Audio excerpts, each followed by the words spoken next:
ራስሽ ክብር ቢኖርሽ ይልሽ አሳልፈሽ ለአንድ ለማይረባ ያ ወጠጤ የምትይው ዳኒ የምትይው ለሱ አሳልፈሽ እንኳን ቪዲዮ አይደለም መስጠት ማሳየትም እንኳን ተገቢ አልነበረ።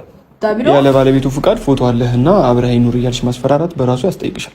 ስልኬን ከናካቴው ይዘው ለና አትሄድም። ብትሰጪኝ ደስ ይለኛል። ልጅ ይሄዳል እዚህ ጋርም ካለ ምንም ችግር የለውም። ልጁ ብቻውን ሆኖ ጨርቅ ጥሎ እንዲሄድ ነው ወይስ ምንድነው ፍላጎት? አብርሃም የቤት ሰራተኛ ነው እንዴ? ቃም ተሰጥቶት በባልና በሚስት መካከል አትግቡ። ምን ባልሽ አይደለም እኮ ምን አገባችሁ?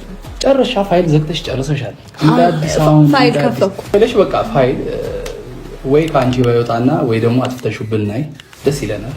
የመጣ ነው ሲጀመር እንድታጠፊው ፈርቶ እንጂ ፈልጎሽ አይደለም። ሩታ ወንድ ልጅ እንዴ ለምን ይፈራል? ለምን ትፖስት ይችላል? ለምን ፈርቶ ነው?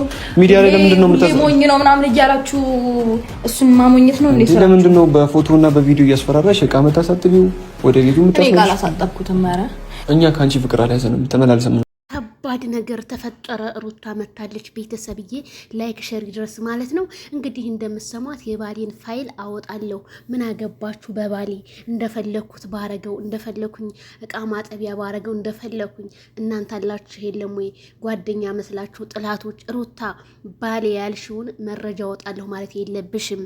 እነሱስ ታያቸው እነሱ ዩቲዩባቸውን ወይ እየሰሩ ነው ወይም እንግዲህ የጓደኝነት ስሜት ተሰምቷቸው ነው። እሱን የምናውቀው ታሪክ የለም። ግን አንቺ ፋይል አወጣለሁኝ እንደፈለኩ ማድረግ መብቴ ነው የምትዩ መብት የለሽም።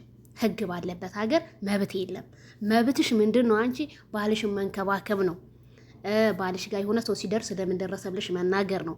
ባሌ ደግሞ የምትዩ ሰው ስትንከባከቢው እንጂ ሶሻል ሚዲያ ላይ አወጥተሽ እየሰደብሽ የሆነ ነገር እያልሽው ባሌ ልትዩ አትችይም። ሩታ ይሄን ነገር አስተካክሊ እንዴ! ሩታ ከመቼ ጀምሮ ነው እንደዚህ አይን አውጣ የሆንሽው? ፊት በጣም ጥሩ ልጅ አንደርስታንድ የምታደርጊ ነበርሽ። አሁን ግን አረ በጣም ይደብራል እንዴ!